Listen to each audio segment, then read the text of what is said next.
No, last time what happened was it like, um, remember my internet wouldn't work. I don't know what it was. I think it was like a combination of just too many things on my computer. I was just about to say it's probably that due to school Wi-Fi. It's that mixed with like having all my virtual kids up and then Oh, yeah. like so many different things running. All right, so lesson 2.4 is complex numbers, which is comprised of pure imaginary numbers and complex numbers. And I did put some real world applications up here because I do want you to kind of see where this kind of math is applied in real life, because you're thinking imaginary numbers, you think imaginary, it's not real. However, it's not real as in it's not concrete, but it does have applications in electricity and tracing electrical currents, for example, friction. So when you study physics, you study a lot of movement, you study acceleration. However, you know how we always say assume there's zero friction. So to take it a step further, if we apply friction, that changes a lot of things, makes things more complicated. That's where imaginary numbers have an application. In quantum physics, so basically nature and atoms and all of that stuff, how they move and things like that, entropy, all can be traced using imaginary and complex numbers. Seismographs and earthquake effects, we use imaginary numbers to track those things as well and get really precise. I thought we used like decibels and stuff. We do at the very surface level, but if you're looking to like get a very accurate reading, they actually use imaginary numbers because it helps us trace, how do we say it, oscillating wavelengths, which can interfere with each other and the numbers become really messy, so we use imaginary numbers to actually mathematically track that. And then fluid dynamics, same situation. So pretty much anything that has a reoccurring wavelength often uses imaginary and complex numbers in its applications. So I know this stuff is like a little advanced, it can be, but I do want you to understand that this does have a real life application even though it's called imaginary numbers. So anyways, let's get into some basics with it. So imaginary numbers basically occur when we have an equation that mathematically can't be solved. Okay, it's an equation that if you go to solve it, there's going to be a problem. You're going to get an error on the calculator. Okay, so I want to show you an example of that real quick. So the example that we look at is something like x squared plus 1 equals 0. Okay, that's the most standard example of when imaginary numbers come up. So let's say I subtracted 1 on both sides. Now I know you know how to solve this because you guys used Pythagorean theorem last year. What do you do to both sides to solve that? Just the square root of. Take the square root of both sides. Now you can take the square root of x squared, that's just x. However, if anybody has a calculator, if you type in -1 and try to take a square root, okay, type in -1, I take a square root of that, what happens is I get an error message on my calculator, okay, because it doesn't actually exist. You're not allowed to square negative, right? You can't square root a negative. Well, you can now after today, but normally, when the real numbers, you can't square a negative because square rooting something is basically finding two numbers that you can multiply together that give you a number. Now, there's no two different numbers you can multiply together to get a number, so therefore, negative square roots don't exist because there's no way to multiply. Okay, and this is when you use the imaginary number and then you use I, right? Yes. Mm-hmm. Yeah, so basically what this means is a square root is you're looking for two numbers that multiply together to give you that number. Well, there's no possible way to get two of the same numbers to multiply together to give you a negative, because in order to get a negative, you need a negative and a positive. So that's why it doesn't exist. So mathematicians define imaginary numbers to represent these solutions that don't really exist, but they kind of do. So the imaginary unit is basically a cursive little I, and it's defined as the square root of -1 is equal to I. So whenever we have the square root of -1, we can replace it in math with I. And the reason they use I is because if you take physics, maybe you've taken physics, we use I to represent electrical currents, and that's where it was first founded. So pure imaginary numbers are written in the form BI, so B times I, where B represents the real number and I represents the imaginary part. So oftentimes you'll see an imaginary number multiplied by a real number, and the real number portion is represented by the letter B. So that's basically the description we use of it. So I has a pattern, and this is where it comes into play in real world. A number might be imaginary. However, if you multiply two imaginary numbers together, you get a real number. So this is the pattern of I. So I to the 0 power is 1. Anything to the 0 power is 1. That's just a mathematical rule. I to the first power is obviously I. Anything to the first power is itself. I to the second power becomes -1. So if you can square I, it's going to become a -1. I to the third power becomes -I. And lastly, I to the fourth power becomes 1. And this is a pattern that repeats into eternity. Okay, this is the pattern of i's. So this pattern goes on continuously. Okay, it just repeats in that same exact pattern over and over again. And that's of any multiple, okay, after that. So we can find I to any power. We have a shortcut of doing that. So you don't have to actually multiply all those i's out. We have a shortcut for that. So this is the pattern. Start with I to the n, divide the power n by 4, and you will get the decimal remainder. Okay, so these are the decimal remainders that we care about. And I'll talk about how you use these. But first, I want to mention that when you get 0.25 when you do the division, that means you have I to the first power. When you have 0.5 as your remainder, that means you have I to the second power, which would be -1. If you have 0.75, this is I to the third power. And if you have no remainder, that's I to the fourth power. So you can use these to figure out what I to higher powers are. Now I want to show you an example that's more concrete so you can understand what I'm saying by this. So if we have I times I times I, that's I to the third power, which we know is based on the patterns of I, -I, right? If we have I times I, we know that is -1, right, based on the rule. Now, what if we have something like this where we have 5 i's multiplied together? Well, how you would do this in real life, if you had 5 numbers multiplied together, you could multiply the first 2 and then multiply by the second 2 and whatnot. You do the same thing here. Well, I know that 4 i's multiplied together is what? 1. And then we have this I right here. Well, I is just I, so 1 times I is? 1 I. Yeah, 1 I or just I. So because the pattern is always going to repeat itself, you could have a bunch of i's, you're always going to end up with one of these 4 answers, okay, because of the pattern repeating. So we have a simplified way of doing that using the calculator. And it always goes in patterns of 4, so we divide by 4. So how you do this is you take the exponent of I and you divide it by 4. So take your calculator and you're going to do 21 divided by 4, okay? Take a second, it is useful to have a calculator in this lesson. So I'm going to take 21 divided by 4, and when I do that math, I get 5.25, okay?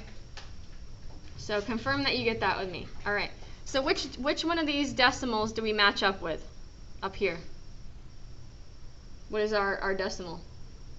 The first one, right? 0.25. So this means we have I to the first power, which is just I. So that's how you get your answer for A. Okay, first question, where did I get the 4? You always divide the exponent by 4, every time. And then the 5, you don't care about what the number is, you only care about the decimal. Okay? So let's look at the next one. So 50 divided by 4, if you do that in your calculator, what do you get? 0.5, or I squared. I get 12.5. So I only care about the decimal. I got 0.5, that means I have I squared, which is equal to? -1. -1. Your answer here is -1.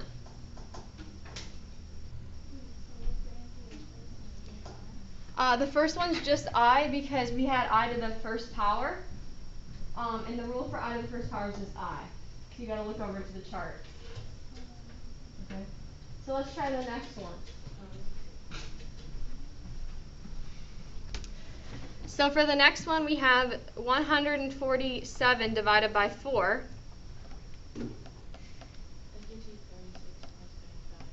Good, 36.75. So that's I to the third, which is equal to what according to the chart? Negative I. You guys getting it now that you see it? Okay. And then the last one. What's 16 divided by 4? 4. Is there any remainder? Any decimal? No. So it's no remainder, which means we have I to the 4th, which is what? 1.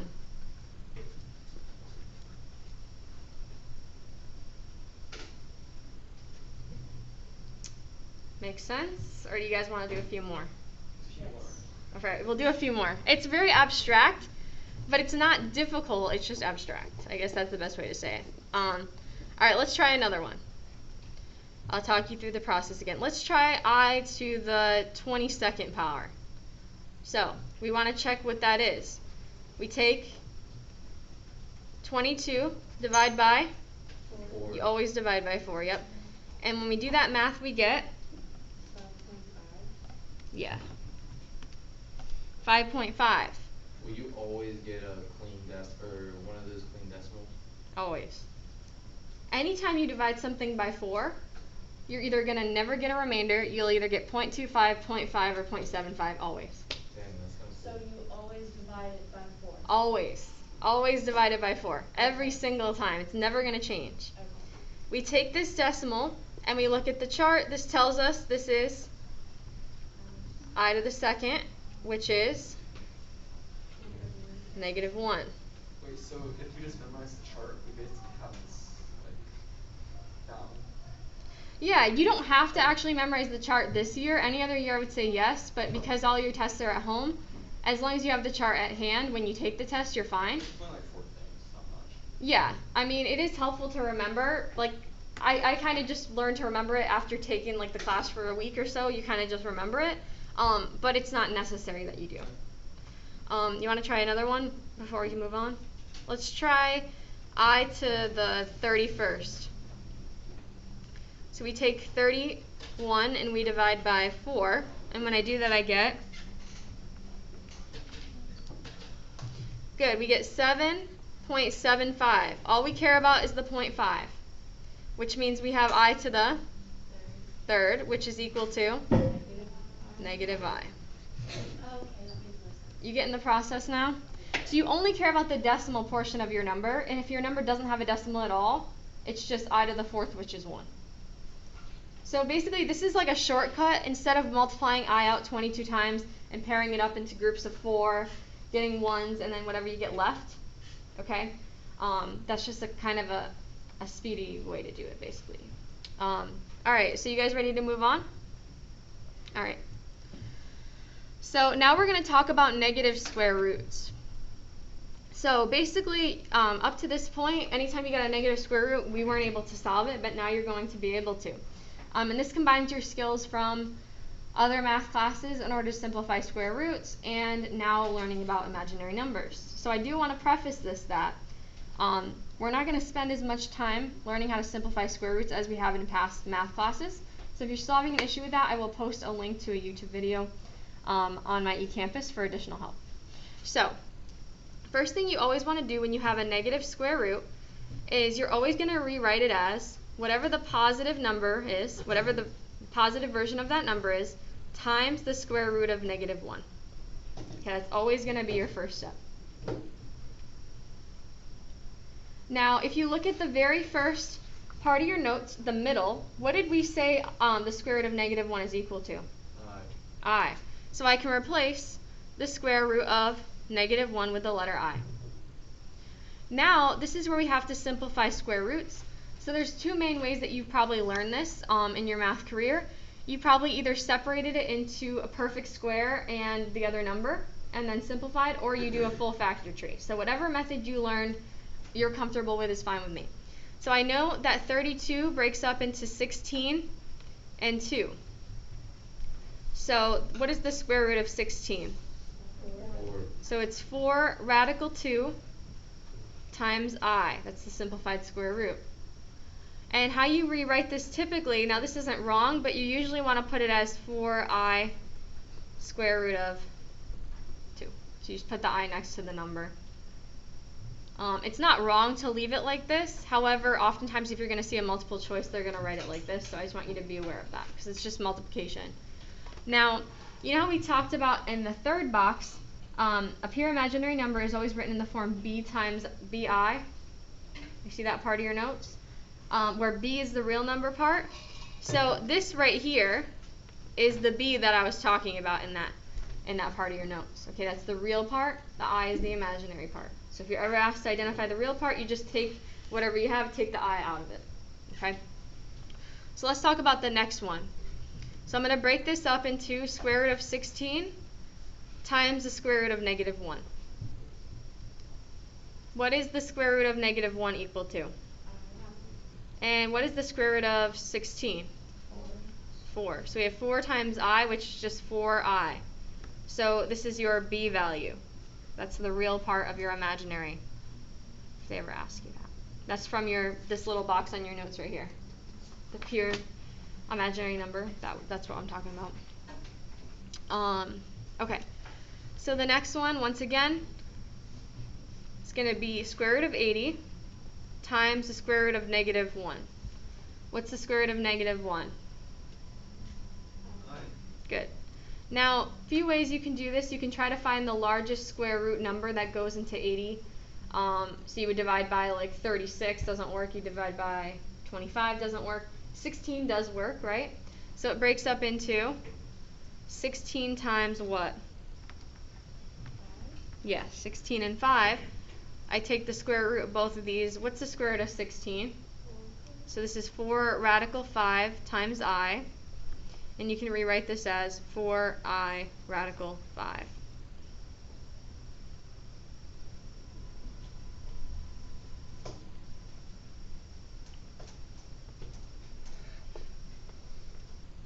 Now for the last one, I'm going to rewrite it as 5 times square root of negative 1, which means this I. Can I simplify the square root of 5? No. So it's just square root of 5 times I, which we can write as I radical 5.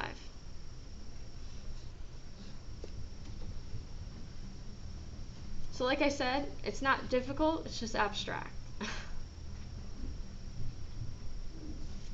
Do we have any questions so far? All right. Let's try ones that involve a little more algebra. So now we're going to look at products of pure imaginary numbers.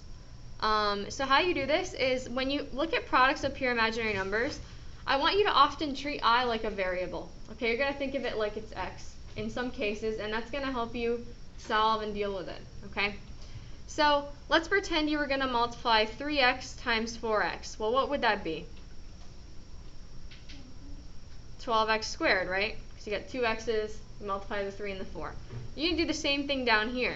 Well, 3 times 4 is 12. I times I is I squared. Now, this is where it gets a little different than a variable. If we had x squared, we can't do anything with that, but we do know what I squared is, don't we? Negative 1. So I can replace I squared with negative 1 and get an answer which is negative 12. So this is where imaginary numbers come into real life, is because while they don't exist, the product of them exists. So we can use the product, therefore we have to study the item that's being multiplied by the other, or the thing that's being multiplied. So over here, we have 2i to the third power. So we have to put the 2 to the third power. So what's 2 times 2 times 2? Good. So we have 8 times I to the third power times 5i. So what is 8 times 5? 40, and then we have I to the fourth, right? Because I multiply, add the exponents. Yeah, and I to the fourth we know is 1 based on the chart, so the answer here is 40. So you see something like this, and you're not thinking, oh, the answer is 40, but it is. So now we're going to talk about square roots again. Now you can either solve each of these square roots separately like we did on the last page and then multiply, but there is an easier way to deal with this. So anytime you have 2 square roots multiplied by each other, a totally mathematically acceptable way to deal with this is to put them both under the same square root and multiply them. Oops, I didn't mean to put another square root inside. That makes it way more complicated. Like that. So from here, What is negative 20 times negative 12? Positive, 40. Yes. Sorry. Okay. So from here, we're going to simplify this square root. So like I said, you can use any method you want. You can start dividing by square roots that you know, like 64 and whatnot. I'm going to do factor tree method on this one, because that's how I usually do it. You use whatever method you use. So I'm going to break this up into two factors. I'm thinking 24 and 10. This breaks up into 5 and 2. I circle the prime numbers. 24 breaks up into 8 and 3. 8 breaks up into 4 and 2, yep, and then 4 breaks up into 2 and 2. So this kind of looks messy because I don't have a lot of room. So if you use this method, how you deal with it is, with everything circled, you look for pairs, okay? So I have a pair of 2's. I have another pair of 2's. And then I have two numbers that didn't get paired up with anything, the 3 and the 5. So how you simplify from here is you take out whatever got paired up. So the 2's got taken out. You only take one of them. The other 2's got taken out. And then whatever didn't get paired up has to stay behind in the square root. And it gets multiplied together. So that's going to be 3 times 5, which is 15. So this becomes 4 radical 15.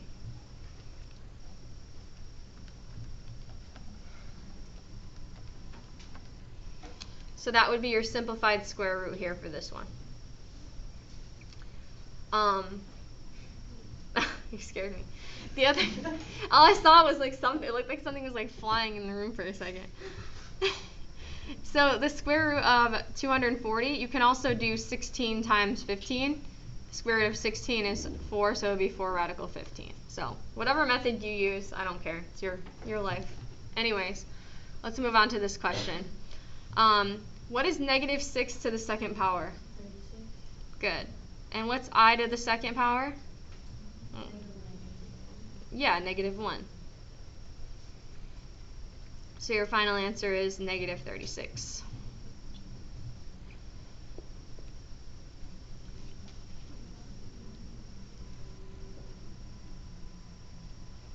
Do you have a question? So I square the negative 6, which becomes positive 36, and then I square the I, so it becomes I squared.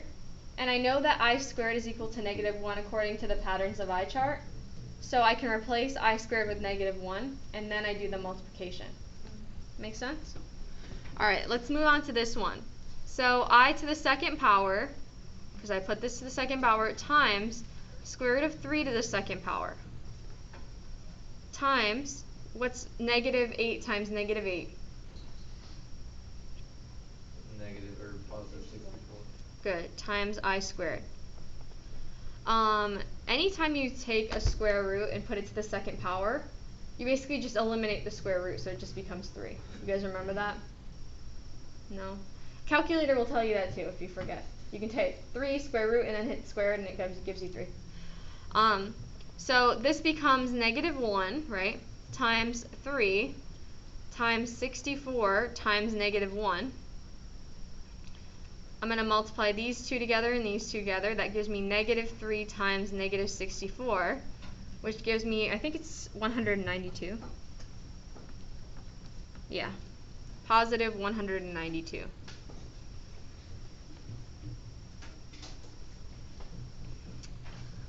And, excuse me, the last one we're going to look at, we have 2 square roots with a coefficient on the outside. First thing we're going to do is multiply the coefficients together, so 3 times 2. And then we can write whatever is under the square root as a product of product with each other underneath square root. I don't know why I want to keep writing another square root on here. I don't know what's going on in my brain today. So I multiply these together, and when I do that math, that gives me 24 times 18, which is 432. So like I said, you use whatever method you use to simplify square roots. I'm going to use a factor tree. Well, I know the product of 24 and 18 is equal to 432. So could you just square root those two then? Or do you have to do it a simpler way? Because I don't want to factor tree 432. You sure can, yeah. You could do each one separately if you want. I'll do that at the end if you want to see that. Alright, sure. So this breaks up, and then this breaks up into 9 and 2. This breaks up into 3 and 3. This breaks up into 8 and 3. You mean you don't want to do this every day? Like take this whole thing and factor tree it out? No, reasonable enough. Okay, so I have a pair of 2s, and I have a pair of 3s. Well, I have another pair of 2s, and then I have a pair of 3s. So, whatever's on the outside of my square root is just going to stay multiplied. Anything that gets paired up gets to come outside the square root as a single. Okay, it doesn't get paired up again. So if it's got 2 pairs of 2s. You only take one from each pair. Oh, okay, never mind. That makes sense. 6 came down from it was already there. So I think I got all the pairs, and then anything that didn't get paired up has to stay inside the square root. So, square root of 3. And that becomes 6 times 2, which is 12. 12 times 6, 72. 72 radical 3.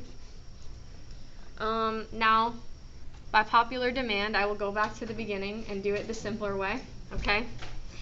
I don't know why, I always just think to multiply it first, but you can do that too. So, let's say you wanted to do it this way. I'm going to do it over here.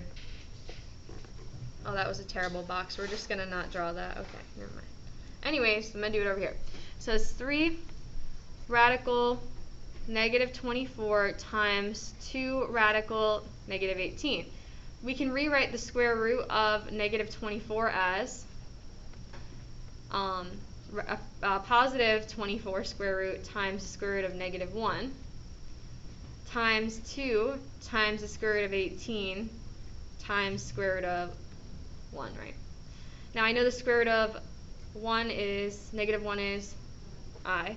So this becomes 3 times square root of 24 times I times 2 times 18 times I. Now the square root of 24, that simplifies to 2 radical 6, right? You guys can do that one in your head, 2 radical 6. And the square root of 18 becomes 3 radical 2. So now we multiply these numbers together. So this is 6 radical 6 times I times, this becomes 6 radical 2 times I. If you multiply 2 square roots together, you multiply the outsides. So that's 36 times the square root of 12 times I squared, because I multiplied these together. And the square root of 12 simplifies to 2 radical 3. So I end up with this.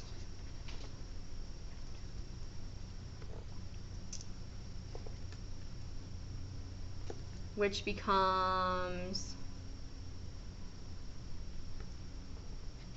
73 radical 2 times, wait, why is the I squared there though?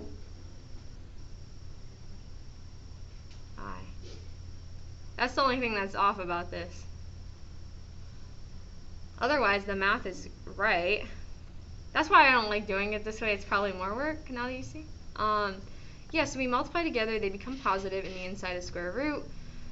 Where did we make a mistake here? This becomes I.